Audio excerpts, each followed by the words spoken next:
Hey everybody, Ditkaz here, and today I'm bringing you my Winter 2026 anime rankings. I did actually keep this season a little bit smaller than pretty much all the seasons last year, so that kind of, in my opinion, helped bring the overall quality of these shows up a little bit on average. I mean, I feel like all of these shows were really good and worth watching, so even the ones at the bottom of the list are still good shows. It's just, there were some really, really top tier shows this season. There's going to be some spoilers ahead here, so if there are any shows on this list that I start talking about that you don't want spoiled on, just try to skip ahead a little bit, or just put this video on the back burner and come back to it later when you're all caught up. Let's go ahead and jump right in, starting at the bottom of the list as always. At number 14, we have A Misanthrope Teaches a Class for Demi-Humans. So again, while this is at the bottom of the list, I did still really like this show. I thought the characters were adorable, and it told some pretty good stories throughout its 12-episode run. I thought the animation was pretty good, and my only real complaint about the series was how it kind of felt a little bit rushed to me with all the stories that they told. It kind of just rushes through like 3 different years of this teacher's life and multiple different classes as like year 1 goes through like the first couple episodes, and then one of the students graduates and they replace them with like 1 or 2 more, and then another one graduates, they replace it with like another one, maybe 2 more, I don't remember exactly, and then another one graduates at the end. Like it just felt like they could have maybe taken some time to really build on those characters and maybe made this more of like a multi-season thing, although assuming this is based off of a manga, maybe it just didn't have that much to go off of. I don't know how it compares to whatever its source material was. Again, that's just my opinion. I feel like having all these new characters introduced, like the way they did it, not that there was a lot of characters in the show, but just the way it kind of went, where it's like you have this core class, and then going into like the previews, I would think we're going to go through, see all these characters the whole way through, and then see them all graduate at the end of it or whatever, if it was even going to only be the one season, in my opinion. But then it's like, nope, just the one graduates, and then we go through with some new characters and watch them kind of grow. Still a good show, though. Next up at number 13, we have Roll Over and Die. I will fight for an ordinary life with my love and cursed sword. This show was dark and somewhat strange at times. The main character getting forcibly enslaved, and it turns out that like her powers, or like her gift, allows her to reverse the effects of cursed items and curses in general, and it makes her stronger instead of potentially like harming her and killing her. I thought was really cool. It's like, it's one of those things where it's common enough seeing people get kicked out of a hero's party, but seeing her straight up sold into slavery, and the whole thing being because like the sage of that group was jealous of her relationship with the hero of the group, and the fact that she wasn't overall useful, and then he lied and said, hey, everybody agreed you're being sold into slavery, when none of the rest of the party wanted that to happen. They all liked her and got along with her and wanted to protect her. Anyways, again, seeing how she went from having cursed items to using those to power her up and make her super OP, I thought was a really interesting, really cool storyline. I do hope there is more of this show in the future, because I would like to see that sage character get what's coming to him. At number 12, we have My Hero Academia Vigilantes Season 2. The return of Vigilantes, and although it's not as good as the first season in my opinion, it's still a rock-solid show. I think seeing parts of Eraserhead's past and how Koichi just continues to develop his quirk, it's just a really cool season, I think. I'm pretty sure that at this point the series ended right around the last chapter of the manga that I read, because it's been a while. I'm like way behind on a bunch of manga. But I can't remember for sure. I don't remember if I read about the time skip or not, which kind of sucks a little bit, because I'd like to see more of the show going on. That being said, it's sad to think that the whole thing with Koichi is like he's finally coming into his own and learning to use his powers effectively as a hero, and now he's going to just get a regular job and stop his vigilante duties, when he could have got a job as a hero. Like, Ingenium offered to bring him onto his team and basically give him another path to getting his pro hero license, because he sees his potential. So like, I don't know, considering how much he enjoys being a hero and that's what he wanted to do, you would think that, maybe he could take another thought at like going ahead and doing that, especially with like at that point in the series, his master has been, Knuckle Duster has been gone for how long? He doesn't even know where he's at. So I don't know. I still like the show. I'm looking forward to seeing more of it, assuming that the rest of the series gets animated. At number 11, we have The Villainess is Adored by the Prince of the Neighbor Kingdom. I was very happy with just how wholesome this show was, and it was just really funny to boot throughout like pretty much the entire run.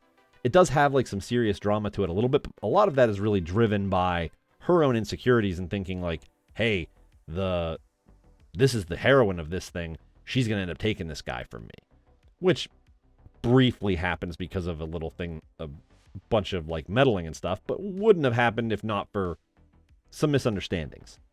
Honestly, seeing how quickly the original prince that was her fiance like realizes that he screwed up by basically cutting off his engagement and trying to banish her and wanting to be with the heroine of the original game storyline, who it turned out was also reincarnated into this world and was a former player of the Satome game and was kind of trying to like hog all the guys for herself, but then like the other prince is like, be gone, thought, pretty much.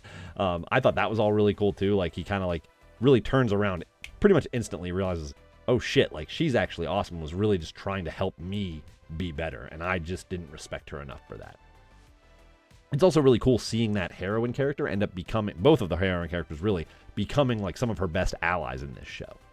I enjoyed the overall flow and pace of this show a lot, and I thought the character designs were great.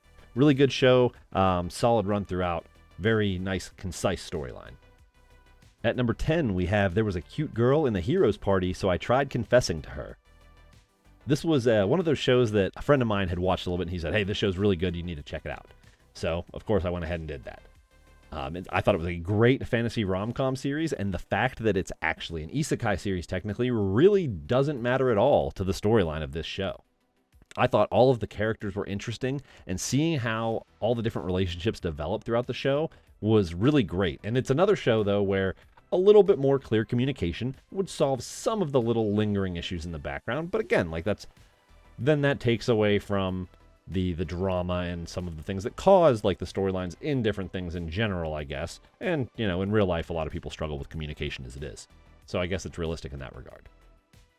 I am also always going to like a rom-com where the main character actually expresses their feelings to the person they love, and seeing those feelings get reciprocated, even if it did in this case take until the very end of the season for it to happen. Of course, I would say that there is still more story that they could tell within this world and with these characters as their relationship could actually, you know, grow and see what would happen. But assuming that this was just a self-contained story within this one singular season, it was done very well. At number 9, we have An Adventurer's Daily Grind at age 29. I don't know if I missed a part in the trailer showing that the little girl turns into an adult at some points, but I didn't see her being a succubus coming at all. Regardless, this series was very enjoyable in my opinion, with a great cast and decent animation. I thought the story was very good with lots of comedy, but still having like some seriousness to it at points. Although it is a very, primarily a very mellow, laid-back series. I would definitely like to see more of this show, assuming there is more content to put to it. It feels like there's the potential for plenty more to go in this story. I think there's some questions about the main character and like where he gets some of the strength that he has and whatnot. But if not, again, good show. Enjoyed it a whole lot. At number 8, we have You Can't Be in a Rom-Com with Your Childhood Friends. The first harem rom-com series we're talking about from this season, and it had a very adorable cast. I felt like the dynamics between the characters were very well done, and this season definitely feels more like a setup for a multi-season show, since it takes most of the season for all 4 of the girls to actually be introduced. Each girl does feel very unique, and honestly, the tomboy track star that was introduced last, like within the last couple episodes of the show, and that all the other characters previously thought was a boy when they were younger, still hasn't really seemed to fully accept that she's even into the main character. So again, it's just, there definitely should be more to this show in the future, at least from all the way it was paced and all the information you have so far. So hopefully, we get more seasons of this in the future, eventually getting a resolution on who the main character finally ends up with. And who knows, maybe they'll have even more girls they add into it. At number 7, we have Reincarnated as a Dragon Hatchling. This was a show on High Dive. I don't remember if any of the other ones that I've mentioned so far were on there or not. But I was pleasantly surprised by this isekai series.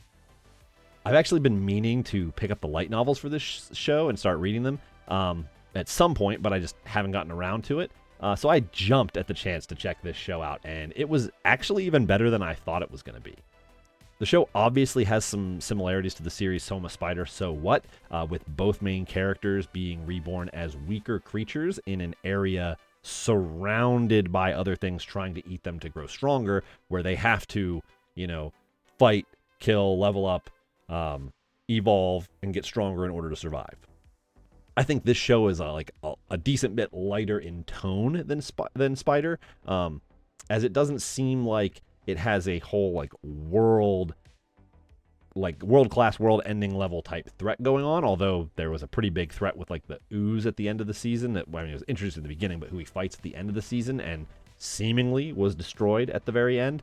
But other than that, who also that ooze was a reincarnation apparently too. Not sure. But again, it's a little bit lighter. There's not a whole bunch of war going on so much, other than him trying to deal with humans trying to kill him. Although he gets them to understand, hey, I'm not a threat to you guys. I'm actually friendly, before becoming a dragon that can't help but accidentally hurt them.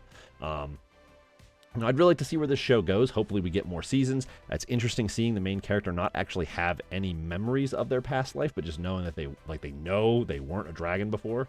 So they understand the concept, but at least from what I remember from watching the show, they didn't have a recollection of their past life. So again, I hope there's more of this series. Seeing at the end of it where he's suddenly in a desert or whatever was a pretty interesting little cliffhanger, right? So it's interesting to see how going through that waterway would have led him to a desert, and how far away is he? Is he able to make his way back to the forest where that village is, and the human friends that he made are at, and all of his little tribe where he's got the black lizard and the apes that he bade as part of his tribe? Is he going to be able to either become a less evil dragon, since he became that plague dragon? Is he able to evolve into a more good dragon again? Is he able to evolve to the point of becoming a human, or at least a humanoid, like he was talking about wanting to do at some point? And is there a possibility of the black lizard evolving in the future at some point, maybe even being able to speak? I think that would be really cool. I'll probably find out more when I do get into the light novels, because who knows, I'll probably end up reading through those before another season comes out, assuming one does. Again, really, really hope it does. I enjoyed this show a whole heck of a lot. And speaking of Spider that I talked about earlier, I'm still waiting for the second season of that one as well, even though the light novels for that is one of the most disappointing endings I've ever read in my life. At number 6, we have Tune In to the Midnight Heart. This is the other harem rom-com show that I watched from this season, and I like this one at least a little bit more, obviously, since it's a couple ranks higher on the list. Part of that could be an affinity for the female characters in this show as someone who does content creation, but I also audition for voice acting and voiceover work. Not that I have in a while, but I have this booth back here. I just have been so busy with everything else that I haven't been trying to get into that as heavily right now, because I've been trying to get through all these shows and get all this content out. But because of those two things, I clearly vibe with two of the heroines in this show directly, because the one wants to be a VTuber and a content creator, and the other one wants to be a voice actor. So I'm gonna lean into really liking and identifying with those characters and be okay, cool. Honestly, it was very interesting. This was a very interesting show that seems to lean very strongly into hinting at one of the four girls in particular being the girl Apollo that the main character is trying to find at this school. But I have an itch telling me that there's a really good possibility, at least I just have this feeling, there's a good possibility that that whole thing is a bit of a trick. And I actually have a theory that Apollo wasn't just the one girl, but was actually all of them kind of taking turns running this radio show. Not sure. Again, it's kind of like a conspiracy theory, I guess. But hopefully we get more of this show to get answers to all of those questions in the future. At number 5, we have Jujutsu Kaisen Season 3. This one might be one of the biggest surprises to people, since I know this season of JJK was very popular, at least from what I could tell on Twitter. So I would think that a lot of people would have it in their top 1 or 2 shows of this season, depending on what all you really like. I did really enjoy this season. Obviously, it's in the top 5 of my 14 shows that I watched. which did, I mean, this show featured the usual insane Mappa animations, and the storylines this season were just fantastic throughout. In particular, I really enjoyed the episode with the fall of the Zenin clan, and the episode with the three-way heavyweight battle with Yuta, and I can't remember the other two, ancient sorcerers' names that fought him. Like the one chick that had the sky manipulation, the other dude that was shooting laser beams out of his pompadour. That episode, those were particularly awesome to me. They've been getting this show out pretty quickly, so I'm looking forward to more, as I highly doubt it's going to take that long for the next season to come out, especially with the manga being done at this point. At number 4, we have Sentenced to be a Hero. This was actually the first show that I watched this season, if I remember correctly, and I was incredibly impressed with it. A couple of my friends told me that it was really good, although it turns out that one of them has only seen the first couple episodes. The other one has seen the whole thing, just like myself. So of course, I had to make sure that I watched it, and it ended up being absolutely fantastic. I loved the animation and the character designs, and I thought so many of the characters were just awesome. Just so, whether they were funny, cool, just really cool in many ways. There were a couple that I wasn't a fan of, like the thief character. I can't remember his name off the top of my head. Wasn't a huge fan of, and there was another one that I didn't care too much for, but regardless, not a huge deal. The fact that it's technically an isekai, although only the one character, Takuya, is confirmed to have been isekai'd into that world, no longer has any memories, because he's died so many times, been resurrected so many times that he's lost all his memories, and all he really does is scream. I thought that it was a really interesting lore drop early on in the season of this show.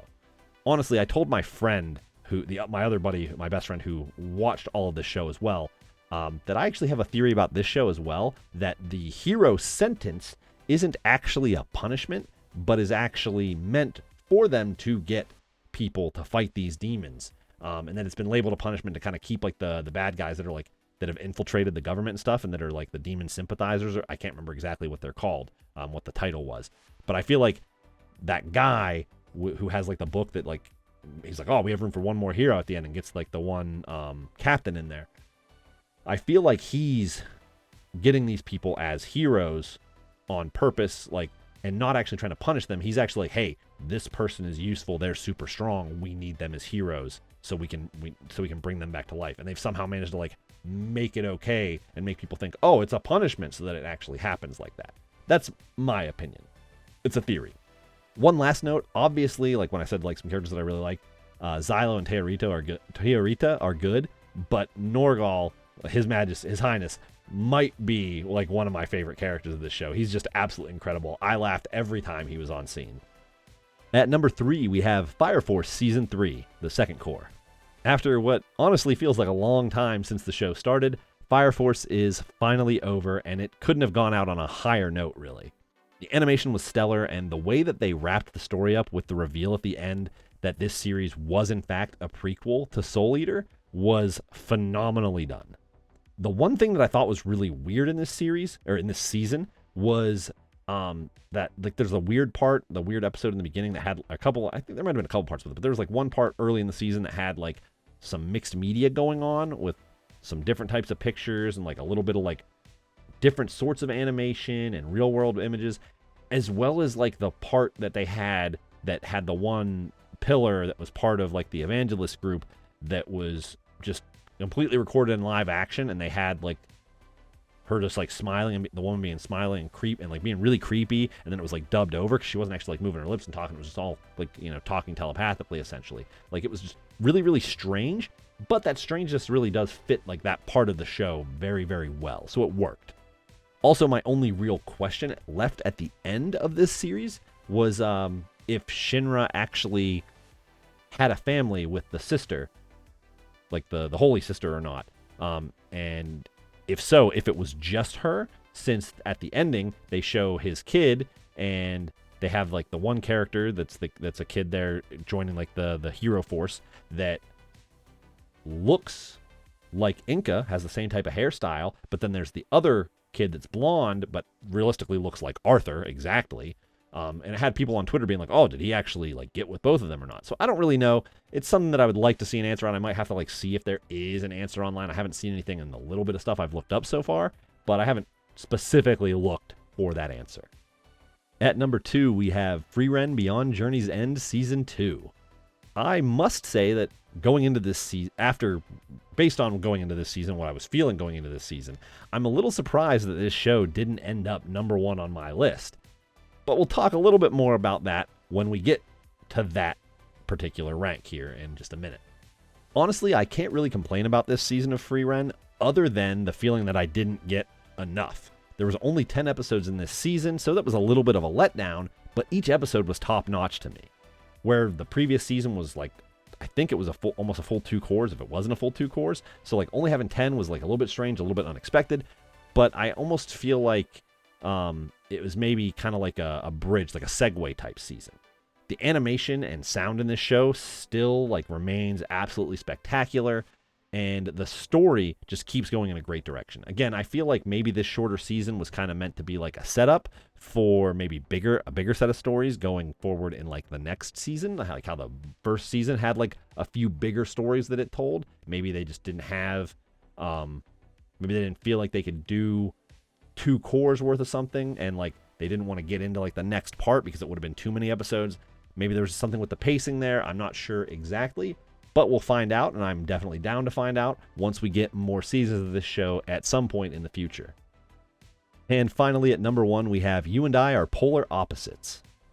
As much as I was surprised that Free Ren wasn't number 1 on my list, when I made my watch list, I never thought that this show would be the one that would end up taking the top spot on this list. But it was just way too good. It's a rare rom-com where the main characters actually confess their feelings to each other right out the gate in the first episode and start dating right off the rip. And the show as a whole is just so funny and so wholesome. It's very well animated. There's like these really funny bits, especially with like the main female character, where they'll have her like animated in this whole different style, and she just looks like this goofy little goblin at points and times, and I laugh every time. The animation is smooth. The whole cast is really great. And honestly, the fact that the main pairing is dating right from the start allows this show to do something that you don't always see in like a series where clearly there's only like the 2 main characters that are together as like that's like the main couple. And they take time, like whether it's parts of episodes or even entire episodes that are devoted to some of the other pairings within their friend group. And those don't feel like they are wasted because like they're already together. So like they have their episodes like showing them kind of like navigating this new relationship, but then they can kind of take that little bit of a break and give an episode to like give these side characters time to shine and really focus in on how their relationships develop. And it's just really, really, really interesting. Again, I think all of these characters were just so well written, and I cannot wait to dive into the second season here very, very soon. And that's my rankings for all of the shows that I watched from the winter 2026 season. I hope you enjoyed this video and will give it a like and subscribe to the channel because it can really help me out as I'm trying to really grow this little small channel here. And make sure to leave a comment letting me know what you thought about this rankings, or if you have any answers to any of the questions that I was asking about some of these shows after they were ending. Even that's helpful to me as well. Oh, also make sure to let me know if there are any shows you think I missed out on from this season. As of recording this video, I'm almost done watching the spring season, which is still slower than I planned on going through with this, but I've had some different things going on. But still, I should have the winter theme video out here very soon, and I plan to follow that up with both of the spring videos as well as a video from this year's TechCo, the convention that I went to in Pittsburgh a couple weeks ago. Thanks as always for watching, everybody, and have a great day.